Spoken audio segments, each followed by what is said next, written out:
Funding for this program was made possible by the Staunton Farm Foundation. Thank you.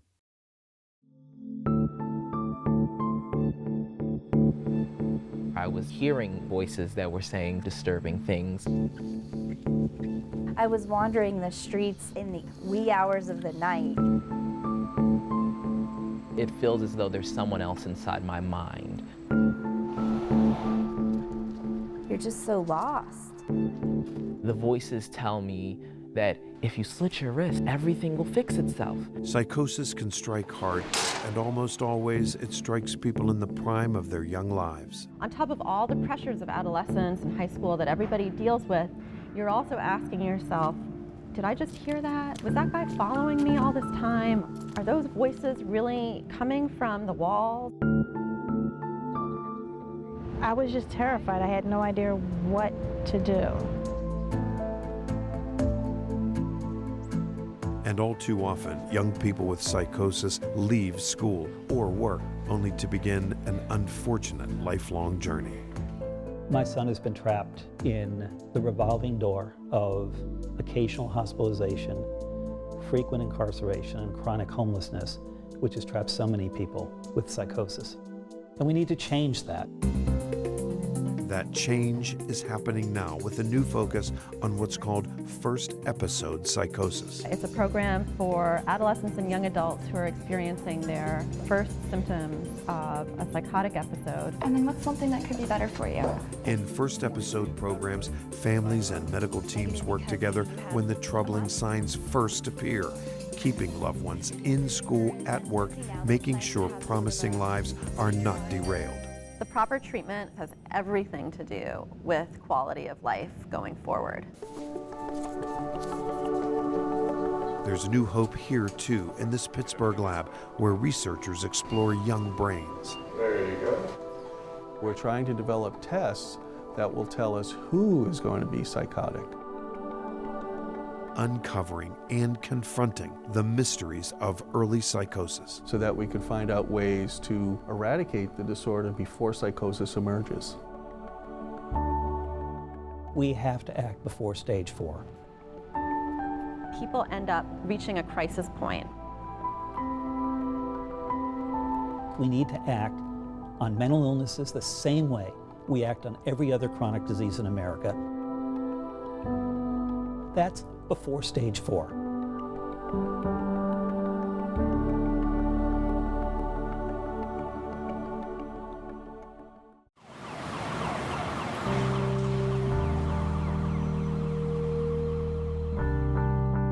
Somewhere on the streets of San Francisco, a young man named Tim walks among the homeless.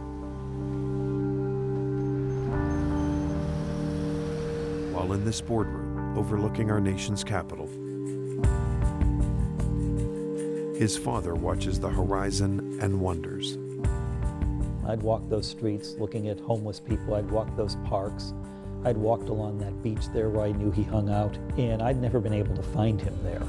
And there have been stretches as long as 9 months or so when I've not heard from him and we're not quite sure whether he's alive.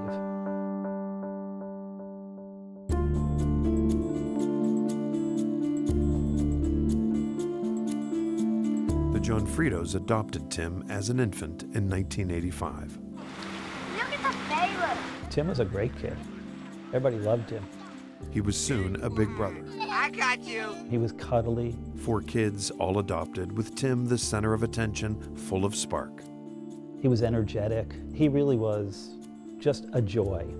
Tim's father, Paul, served in the Connecticut State Legislature and later as mayor of his hometown. It was a comfortable life, but Paul remembers when Tim first showed warning signs at an age many people can't imagine. He developed symptoms of schizophrenia when he was 5 years old. Tim withdrew, had trouble sleeping and making friends. It got worse. Well, the day when he was 6 years old, and went out and lay down in the middle of the road just to see if a car would run him over. And so Tim's parents entered that frustrating cycle. Pediatricians, neurologists, school psychologists, testing for ADHD, special ed, therapy. Very few answers. I don't like school, okay? Almost no progress. Tim had already had suicidal ideation at that point. Tim had already reported hearing voices. So we knew we were dealing with a serious mental illness.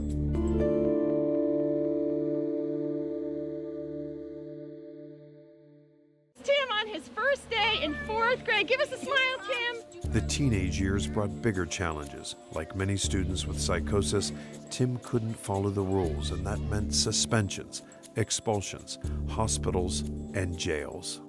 After Tim was in jail 6 times in the first couple of years, you begin to just accept this is the pattern.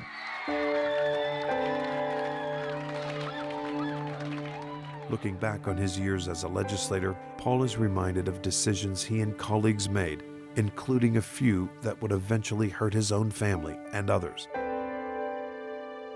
Like not creating intervention programs to keep young people with psychosis out of prison, and closing state hospitals without adequate community centers as safety nets.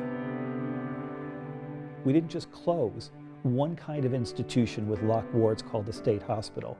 We reopened those institutions. We just called them something different, county jails and state prisons. And we're still paying the price for having made that mistake today. We're picking up the slack of what the systems failed to do. Paul would eventually become president and CEO of Mental Health America. It's one of the nation's leading nonprofits that support people living with mental illness. Half of mental illnesses in this country emerge by the age of 14. Half of them.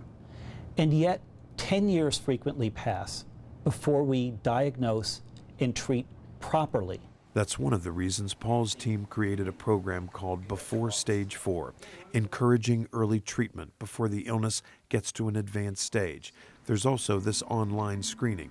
It's a short series of questions for people concerned that they or a family member might have symptoms of a mental health disorder, like depression, anxiety, bipolar disorder, PTSD, psychosis. Have you felt that you are not in control of your own ideas or thoughts?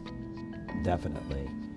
So far, 2 million people have taken the screening, 3,000 a day. More than 2/3 have shown positive symptoms for a mental illness, mostly from age 11 to 24. We don't do screening for mental health for children same way we screen for vision problems and hearing problems. We should.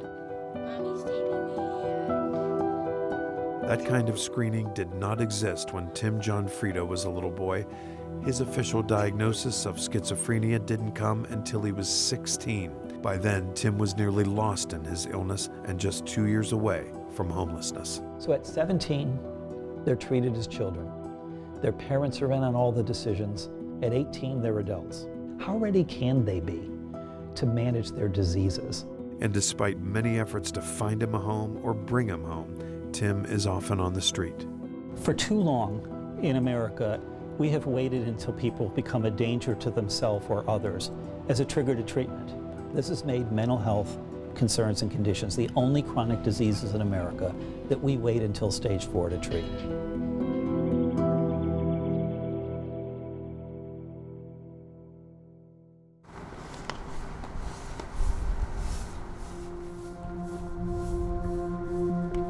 Lizzy Morris knows all too well about the critical stage of psychosis.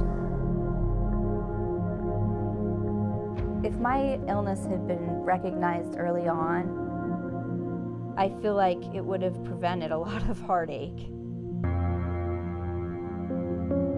I wouldn't have felt so alone. Lizzy spends a lot of time in this tiny chapel at St. Vincent College in Latrobe, Pennsylvania. But there was a time when she couldn't think straight enough to say a prayer. I couldn't remember how to say Hail Mary because the voices were so strong in my head. 15 years ago, Lizzy was too sick to know she was sick. Her family watched her personality change, not understanding why. Boys don't really get presents, we just watch Lizzy open presents. My mom noticed that I was starting to feel depressed. They did say that I had severe depression with psychotic features. It was a scary time. When I would look into the mirror, it was like I hated the person that I was.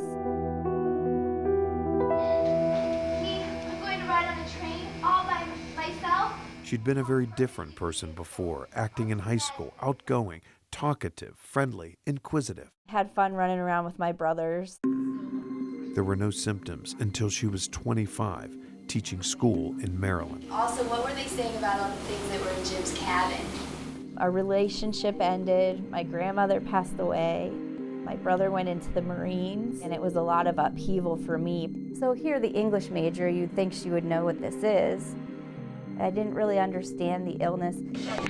Like so many others during the first signs of psychosis, she tried to medicate the depression away with alcohol. I would drink until I couldn't drink anymore or would pass out. Lizzy saw a psychiatrist, got medication, but felt sedated.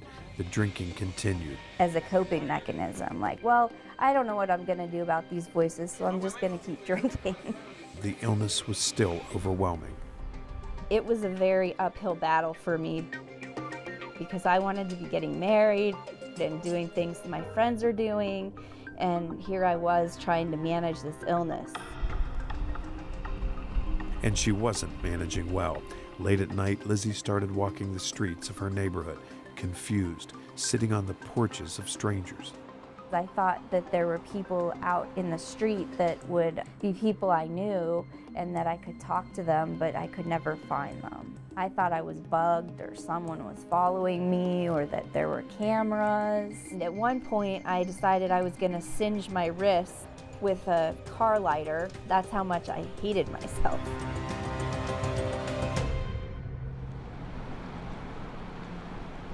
Today, Lizzy reflects on her hospital stays. 3 times.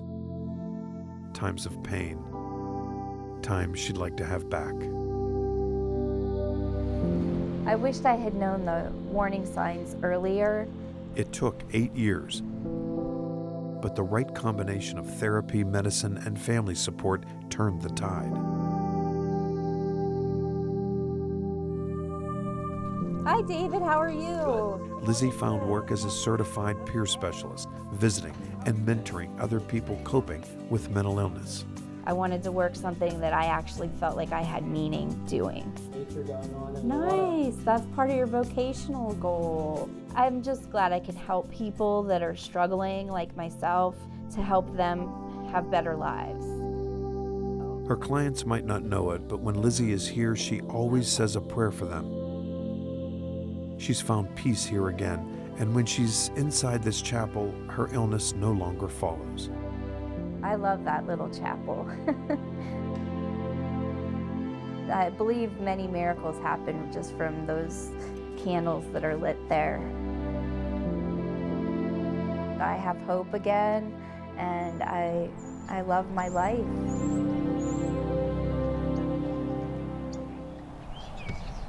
I know they're hallucinations because they appear and disappear.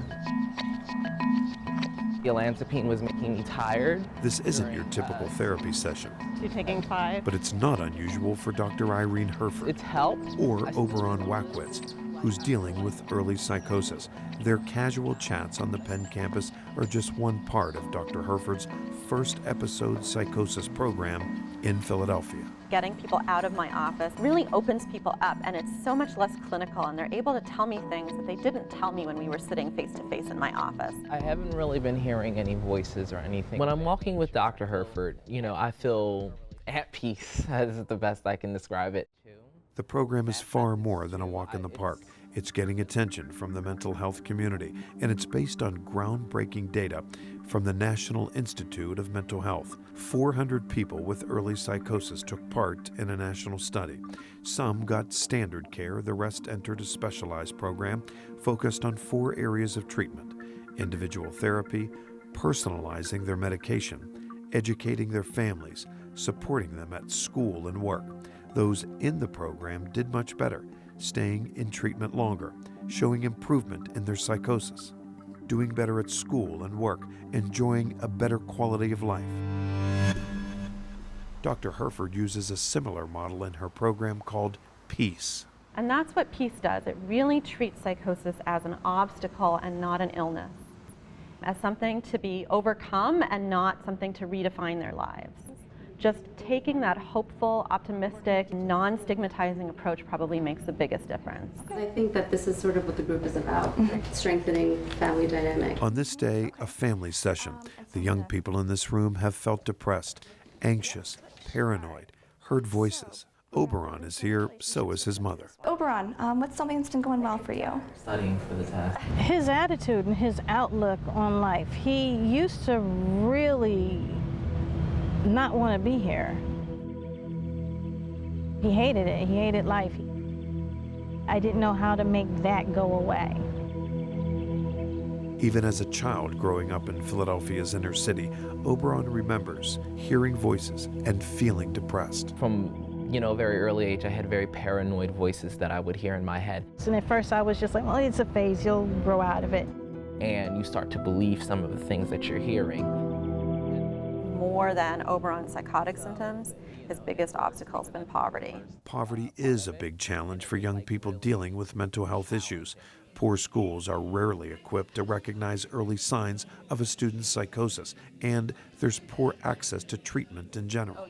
Peace really does have an opportunity to step in and provide the support that is missing from their lives. So sometimes I think that peace is almost less about psychiatry and more about social justice. By the time Oberon enrolled in Philadelphia's University of the Sciences, the depression deepened, the voices were more demanding. When you're hearing these aggressive voices, these abusive voices all the time that are making you feel like you're worthless or that your time is useless or that life is pointless and that you should kill yourself, and you're fighting back against that. You don't want to believe those things, but it becomes very difficult. Oberon was cutting himself and had thoughts of suicide.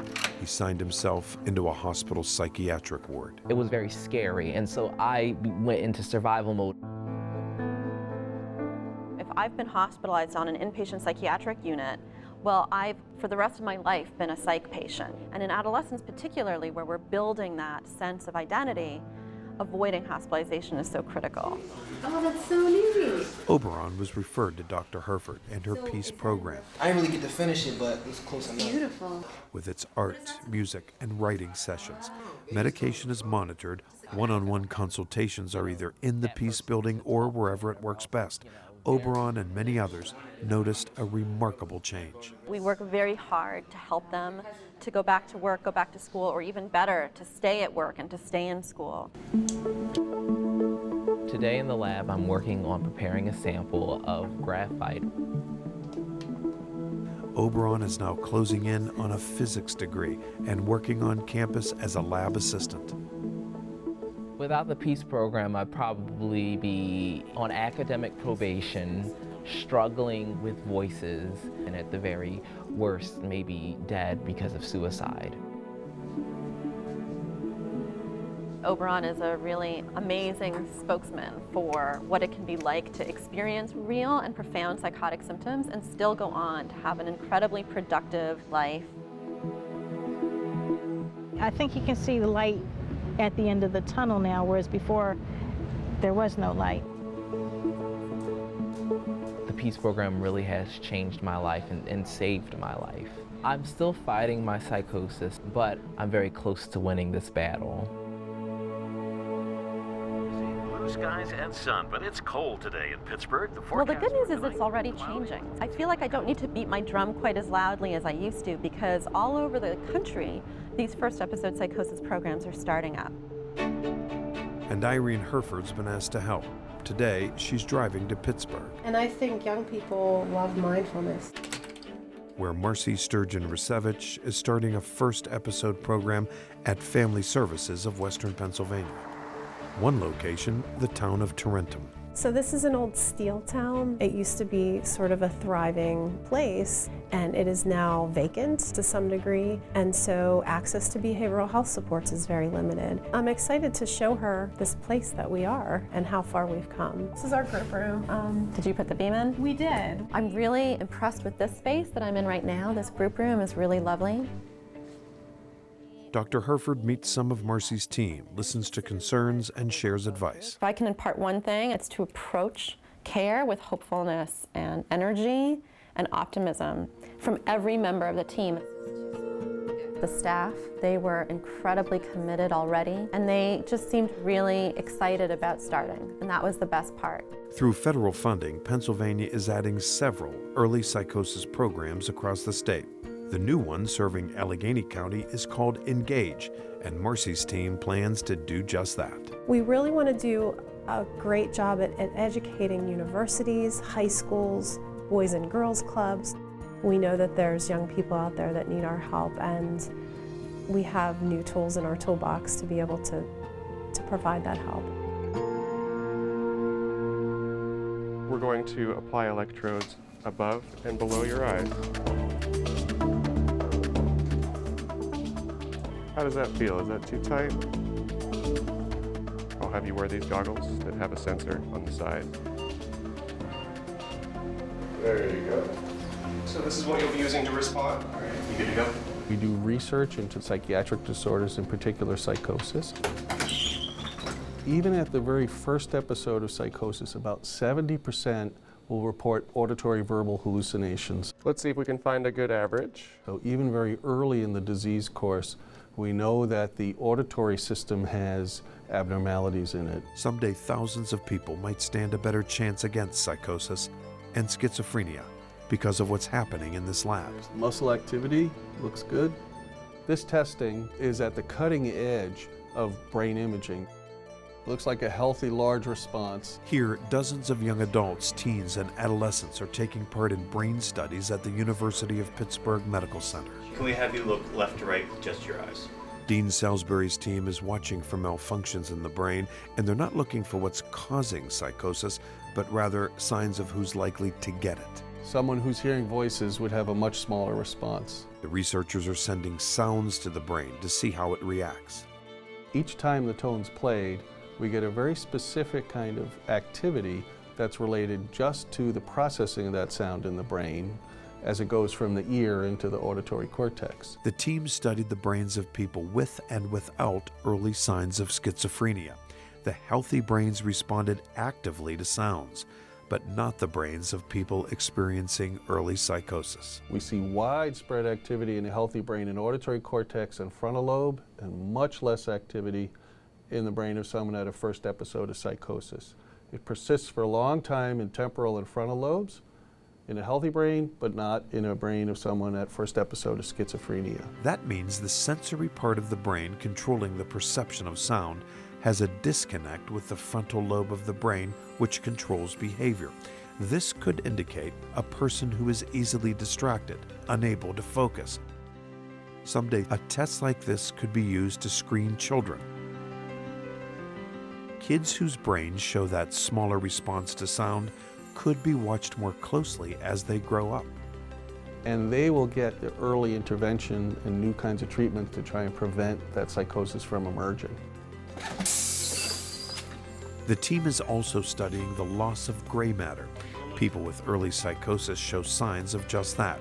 Losing gray matter causes malfunctions which bring on psychosis. The longer that the disease goes untreated, the worse it is for the brain and the more gray matter they lose. Spotting these abnormalities early in the brains of young people could predict who's vulnerable to psychosis later in life. We're working very hard to come up with new treatments, and the outlook is brighter than it has ever been.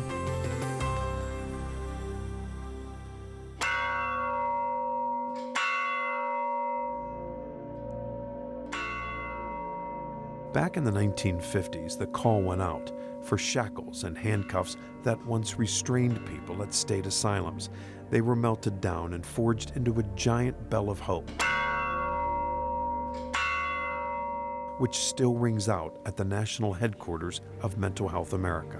That bell is needed today as much as it was back in 1953. It's not uncommon for us to take kids out of schools in handcuffs when they've got a mental health crisis, and we need to change that. That's one of the reasons Paul Gianfrido wrote Losing Tim.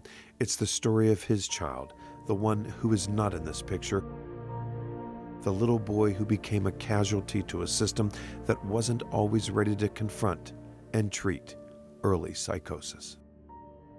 By most objective standards, people would say, well, he's failed, he's a mess.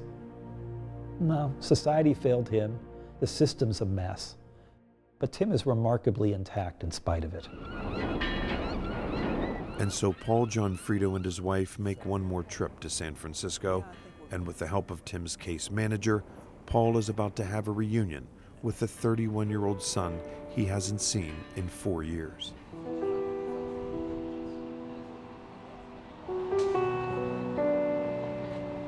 When I saw him the first time, I had exactly the same feeling that I had the very first time I saw him. And I was thinking, you know, my boy looks good. He's smiling. His eyes are bright. And then I looked around and I thought, but look at where we are. You know, look what we've done to him and gotten him to this place where he lives in abject poverty. And there's no way of not noticing that. Can I try? Sure, it smells up. It looks better on Tim. Looks better on Tim? Yeah, I think so. Did you see this? I didn't see that. Where do you hang out if you're not here? 6th and Minna. 6th and Minna. What's there? Alley. It's just an alley I hang out in. An alley? Okay. For now, Tim was off the street and in housing. It's a lot better because when I was on the streets, you know, I couldn't really always eat all the time, and usually it's hard concrete with a blanket. And it was one little room, it was filthy. There's mice that live and go right through there, and that's kind of hard because they scratch at the floor at night. But it was a great reunion. We spent most of the day together. I'm really happy to see them. I haven't seen them in so long, and I really am happy that we get to hang out today. It's hard to leave. Pam and I both had tears in our eyes. You know, we don't know if we're going to see him again. 2 weeks later, Tim was kicked out of the apartment, homeless again. Paul Gianfrido has accepted that pattern in his son's life, but he and a growing number of others will not accept a mental health system that doesn't recognize the importance of early diagnosis and treatment of psychosis. What we can do for Tim is what we could have done for Tim way back when he was 5 years old. Recognize it early. Proper treatment of the first episode of psychosis paves the way for positive outcomes down the road. Things will get better. Someday I'd hope to be living my life to the fullest and not being hindered by this illness and not letting it define me. We will make a difference in the lives of people like Tim and so many other people like him.